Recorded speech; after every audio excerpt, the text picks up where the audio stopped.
back to my channel, listening to me ramble on, which I do quite often, and I totally enjoy it. If you're new to this channel, make sure to hit the subscribe and comment on the video. And if you feel like it, hit the like button. I'd appreciate it. But you see how dark and gloomy it is? I'm just showing you all how dark and gloomy it is here in Western Mass. I don't know. Somebody said we might be getting more snow, but as I drive up a little bit more, you'll see that we have enough snow. And in some instances, it's piled up so high that you can't even see around the corner. You have to edge the nose of your car out in the street so that you can see if another car is coming, because some places have that snow piled up. Now, while the snow is coming down and it's on the trees and so forth, it is gorgeous. I will say that. But it's not pretty when you have to deal with it, drive it, hit it, shovel it, scrape it off your car. You know, those are the instances where snow is just not cute anymore. Sick of it.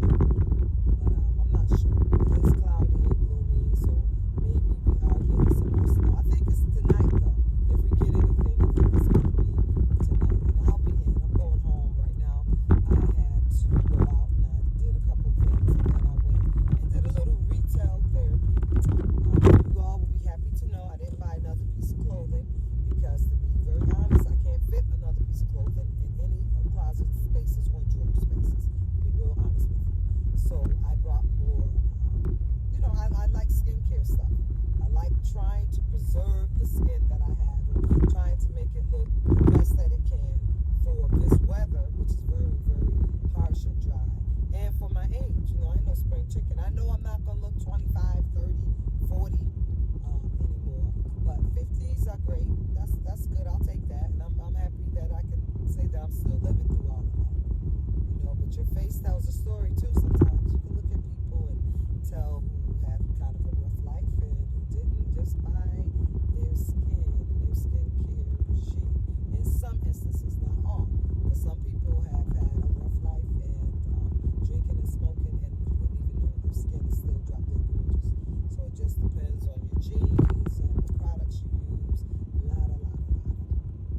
So again, if you're new to this channel, please hit the subscribe. Now, I talk about a lot of different things, and I'm still on my grieving journey.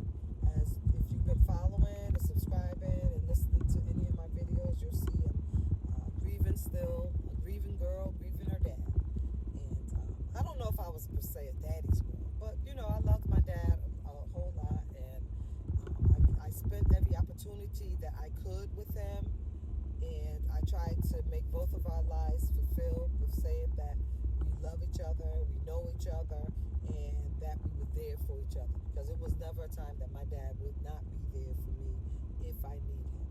And a lot of times I didn't need him financially because I'm a big girl and I can handle my own finances, but I would need him more emotionally and just to bounce ideas against. If I thought I was getting ready to make a decision and I was kind of on the fence, I would call him and let him kind of push me over the fence or wheel me back down, because he was very, very great at listening and being able to decipher situations and not executing unless you had to. So he always tried to teach me that.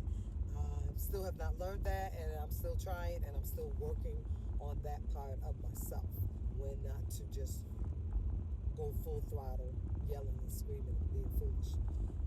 My dad never did that. Even when we were in trouble as little kids, he never raised his voice that much. I mean, he would say, "Didn't I tell you not to?" Or "Why are you doing that?" But it never was a scary threat, which it could have been because my dad was so tall and everybody thought of him as a big giant because he was tall and we were little kids, but he never was threatening. Never was threatening, and he could have just said, "Stop!" And that was enough to make me and my brother just stop what we were doing and say, "Oh, okay, he's serious." So if you have stories to share about your parents, if one of your parents has recently transitioned, passed on, and you want to comment on how you're dealing with grief, how you're feeling, want to check in. Right now, if I had to do a room check, I say I would probably be,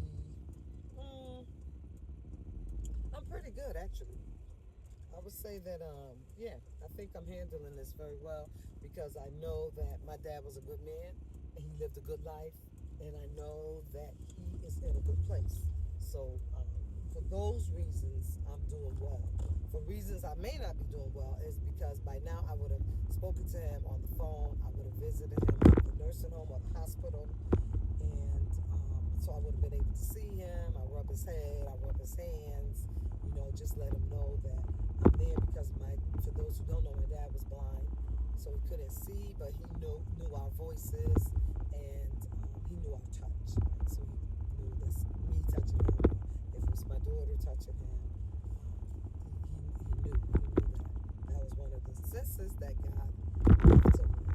So yeah, I feel that he's in a good space, a good place. I feel that he is feeling 100% himself, and he's able to dance because my dad always loved music, always will love music, and he's able to dance for eternity now. He doesn't have to sit down and rest.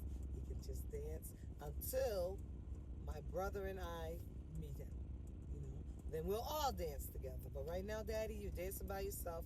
Your kids are still pretty young, pretty healthy. So we probably, unless we just have a bad accident, we won't be seeing you anytime soon. But just wait for us and keep the seat warm. And when it's our time, help us transition. Open your arms wide, bring us in, and we all will dance together. Okay, thank you for watching, for listening, subscribing, commenting, and liking. Again, this is Sugar.41.